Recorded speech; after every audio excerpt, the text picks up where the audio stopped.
unique artifacts like this were taken in the time of imperialism, or the time of people cheating, or the time of stealing. It is a time in the 21st century that the world should open their eyes.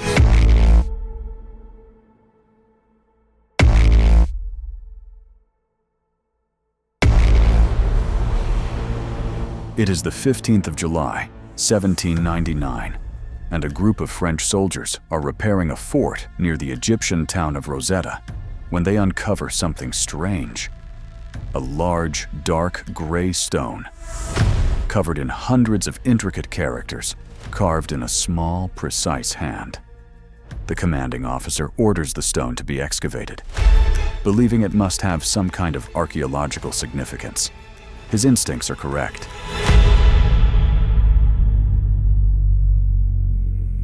They had discovered the Rosetta Stone, an artifact that would finally unlock the long-forgotten meaning of Egyptian hieroglyphs and so become probably the most famous piece of stone in the world.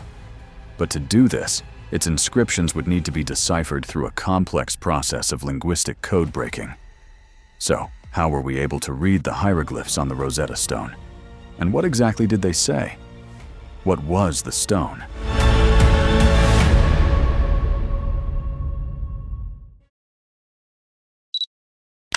The Egyptians say they don't want every artifact back from the British Museum, just those of significant archaeological value, like the Rosetta Stone.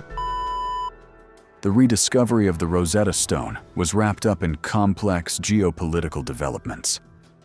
Napoleon invaded Egypt in 1798 as part of the French Revolutionary Wars. 3 years later, Napoleon's armies had been defeated by British and Ottoman forces. The Ottomans regained control of Egypt, while the British made off with all Egyptian antiquities collected by the French. You probably know that the Rosetta Stone helped us to decipher ancient Egyptian hieroglyphs, but the Rosetta Stone is a modern name. The ancient Egyptians, of course, would not have called it like this. They would probably have just called it a decree. We also don't know where it originally was set up. So even though the text tells us that it would have been set up in every important temple of Egypt, we don't know where the Rosetta Stone itself was originally from. It's named after the city where it was discovered in 1799 by soldiers of Napoleon's army. And the French called present-day Rashid on the north coast of Egypt Rosetta, or Little Rose. And that's the name that was given to the stone upon discovery. This included the mysterious engraved stone found at Rosetta. Precisely why the French had considered this object so important quickly became apparent to experts in London. The stone was 112 centimeters high, 76 centimeters wide, and 28 centimeters thick, weighing approximately 762 kilograms. It was part of an ancient Egyptian stela, the name given to large stone slabs bearing inscriptions, usually displayed in temples.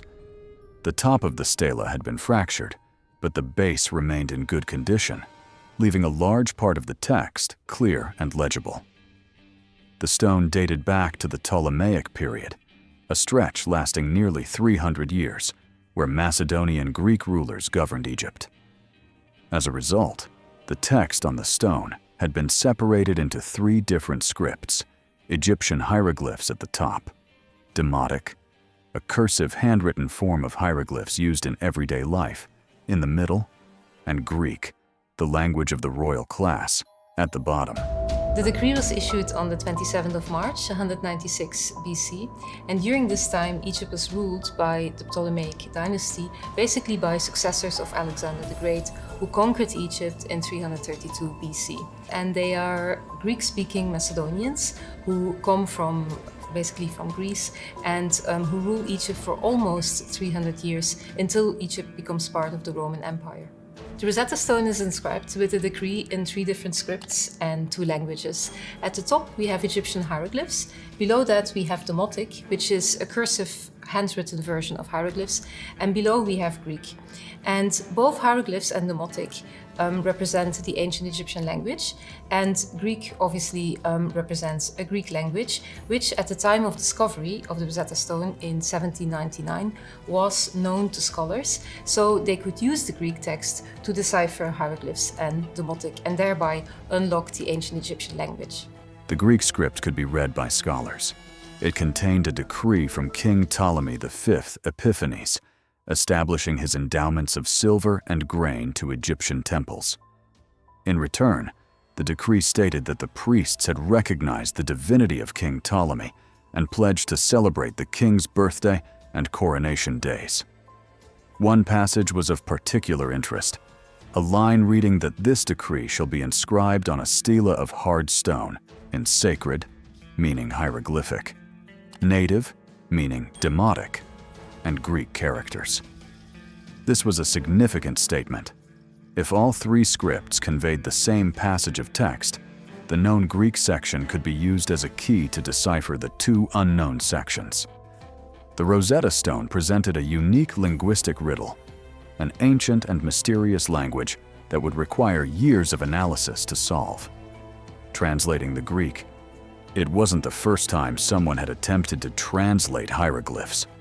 Knowledge of the ancient language had been lost at some point in the 4th century AD.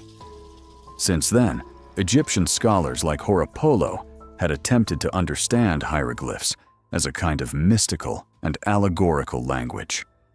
Because hieroglyphs used pictures, it was assumed that their meaning would be symbolic, functioning as logograms, signs that represented specific words, phrases, or ideas.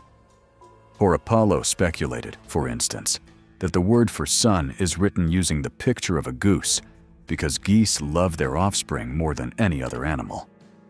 Later, translators ran with these ideas, producing fanciful allegorical interpretations. People were so baffled by them that sometimes Renaissance scholars were trying to decipher hieroglyphic inscriptions, which weren't even Egyptian and weren't even hieroglyphic. Translating the Demotic. The second most popular language app is Rosetta Stone. Rosetta Stone is really excellent at getting you using the language, speaking, understanding, putting it together really quickly. It's also really good at getting you past the phase where you are hearing the language, translating it in your head, and then speaking it out, and like all that whole horrible cycle that a lot of language learners get stuck in, where they're too busy translating to have an actual conversation. Rosetta Stone just skips right past that, which is excellent. However, Rosetta Stone can be really, really slow.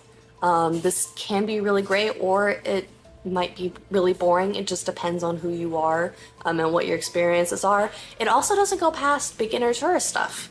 So if you want to have more like real life conversations, you're going to have to go past Rosetta Stone to get there. And if you're already at a beginner/intermediate level of the language, Rosetta Stone is going to be too beginner for you. Armed with the bilingual scripts of the Rosetta Stone, academics were determined to avoid the mistakes of their predecessors and finally crack the code of hieroglyphs. Early work centered on the central Demotic script.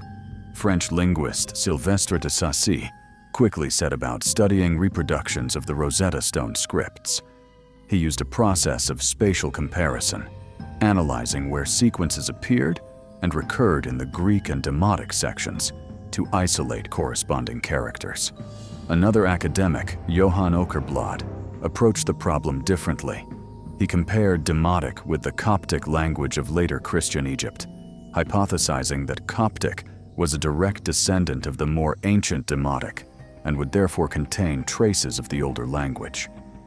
We don't find them anymore from 182 BC onwards, perhaps because by that time the kings were comfortable having their cults celebrated in the temple, or the priestly class was already very well incorporated into the state, into the centralized administration, and maybe they didn't feel the need anymore to issue such decrees.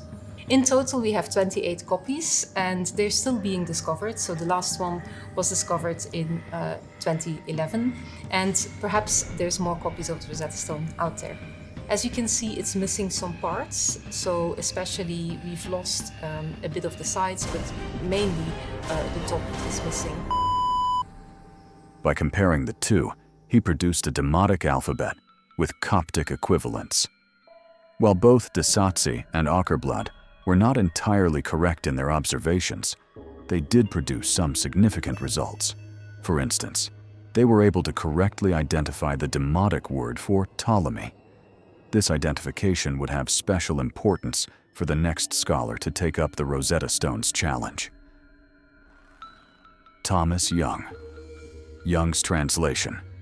Young was a polymath, a leading physicist, mathematician, and physician who had made important contributions across material science, optics, medicine, and the wave theory of light. In 1814, he turned his prodigious talents to a new and rather different subject, the Rosetta Stone hieroglyphs. Young focused his work on the stone's cartouches, the name given to an oval ring encompassing a sequence of hieroglyphs. It had long been speculated that cartouches might contain royal names. Young proceeded with this idea, noting that the 6 cartouches visible on the Egyptian section might correlate with the name Ptolemy, which appeared 6 times in the latter section of the Greek script. So, if we believe this, if we believe the priests, we would have had hundreds of those copies of the Rosetta Stone distributed all over the country. And whether this happened or not, we're not entirely sure, but we do have other copies of the Rosetta Stone.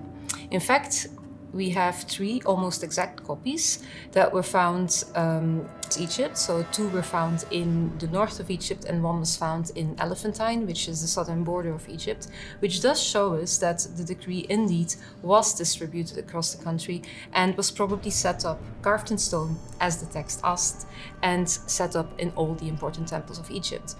These 3 decrees were very important because they are very close copies to the decree that we find on the Rosetta Stone, which also helps us to reconstruct the missing parts of the Rosetta Stone. He then set about comparing the hieroglyphs within these cartouches with the Demotic translation of the name Ptolemy, posited by de Sacy and Åkerblad. This yielded a series of similarities. The first 2 hieroglyphs represented the P and T of Åkerblad's Demotic alphabet.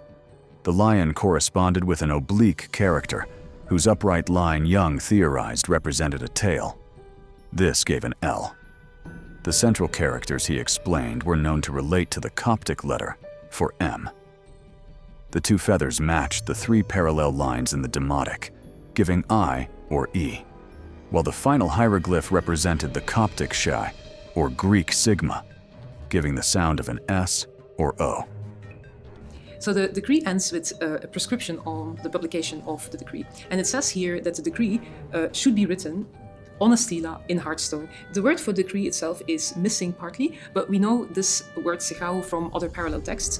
And the word for stela is very nicely classified by what we call a determinative, which is a silent sign, which we're not supposed to read, but which indicates the kind of meaning of the word. And it actually is a sign that is in the form of the stela. And it indicates also that even though the top part of the stela is missing, that it probably had a round top. It then says it should be written in sacred writing, native writing, and Greek writing. The sacred writing is, of course, the hieroglyphs, and it's referred to as writing of the words of the gods. And the native writing is the words of documents. It's shai, it's like documents, letters. And the word for writing is shechau. And the hieroglyph that you see is actually a scribal tool. It's a palette that the scribes would have used, which contains a box to keep the pens, a little bag to keep the pigments, and then the palette on which they would mix their colors. That is the hieroglyph for the word writing. When read from right to left, we get Ptolemy. Although his workings were not 100% correct, Young had achieved a major breakthrough. For the first time, a sequence of hieroglyphs from the Rosetta Stone had been translated. This translation also demonstrated that hieroglyphs were not wholly symbolic. They could be read phonetically, representing an alphabet used to build a cohesive word or phrase. Crucially, however, Young believed that this case was an exception. He theorized that hieroglyphs had been repurposed to be read phonetically for foreign words, like the Greek name Ptolemy. When used to write Egyptian words, they would revert to their symbolic form, logograms representing concepts or ideas. This left him at a dead end, unable to translate other tracts from the hieroglyphic script. Young had laid important groundwork for the decipherment of the Rosetta Stone, but had failed to provide a holistic theory that could be used to translate the entire hieroglyphic passage. Champollion's translation. Greek is an alphabetic script, and that's probably why they chose to use the word letters instead of writing. The stela that was written in hard stone in sacred native and Greek writing would then have to be set up in all the temples of Egypt, all the temples of the first class, the second class, and the third class temples of Egypt. And the sentence ends with the name of the king, which is Ptolemy V in this case, and his name is written in a cartouche, which is this long elongated oval, and the name reads Ptolmis, who lives forever, beloved by Ta. And these cartouches, so his name appears a few times in the text, sometimes in slightly different spellings, but these royal names were used by the early scholars to decipher ancient Egyptian hieroglyphs. This task would be left to a Frenchman named Jean-François Champollion. Champollion was a leading philologist, a prodigy who could read Arabic, Hebrew, Coptic, and ancient Greek from a young age. He had spent years studying reproductions of the Rosetta Stone, as well as absorbing the academic work that surrounded it. He came to a couple of important conclusions about the nature of hieroglyphs. Firstly, that they were closely related to Demotic, which in turn was related to Coptic. Secondly, that hieroglyphs could be read phonetically more often than Thomas Young had proposed. Champollion's breakthrough came in 1822 while studying copies of an inscription from Abu Simbel containing this cartouche. He knew from the alphabet originally composed by Thomas Young that the last two hieroglyphs both represented the S sound present in Ptolemy. He then turned to the sign on the left, which he interpreted as a representation of the sun, which in Coptic is Ra. This gave him Ra somethings. Champollion was left with the central trident sign. He recognized this sign from the Rosetta Stone, where it related to a Greek phrase meaning day of birth. He knew that day in Coptic was mes, and took an educated guess that this sign therefore represented the sounds mes. When this was combined, Champollion was able to read Rameses, the name of a well-known ancient Egyptian pharaoh. This was a revelation for Champollion. Mythology has it that he rushed through the streets of Paris to see his brother, cried out, "I've done it!" and collapsed in a dead faint for a couple of days. The breakthrough led Champollion to his defining realization. The hieroglyphs could be read phonetically, not just for foreign names like Ptolemy, but for Egyptian words too. With this, he was able to put forward his central thesis. Hieroglyphic writing is a complex system, a script all at once figurative, symbolic, and phonetic in one and the same text, in one and the same phrase, and I might even venture in one and the same word. After much subsequent work by scholars, Champollion's system of decipherment can be used to read most hieroglyphic inscriptions that have been uncovered. For instance, when Tutankhamun's tomb was discovered in 1922, inscriptions within, such as this cartouche, could be read according to the concepts laid out by Champollion. The top part is phonetic. The semicircle and bird are read as tu, the hooked cross is ankh, and the three signs at the top read amun. Conversely, the three signs at the base of the cartouche are ideographic. The first symbol is south, or southern. The second represents the ancient Egyptian city of Heliopolis, while the last is a sign meaning ruler. When we combine these phonetic and ideographic hieroglyphs together, we get Tutankhamun, ruler of southern Heliopolis. With this, the principles established by Champollion could be proven, and the long silence surrounding ancient Egyptian hieroglyphs was finally broken. Modern controversy. The Rosetta Stone is still in the possession of the British Museum. It is the museum's most popular and probably most iconic object. It is also one of the most controversial. Egyptian archaeologists call for the repatriation of the stone, which they argue was acquired illegally. For now, at least, the stone remains on display in the museum's Egyptian Sculpture Gallery, some 2,000 miles away from Egypt, whose ancient culture it was so instrumental in revealing.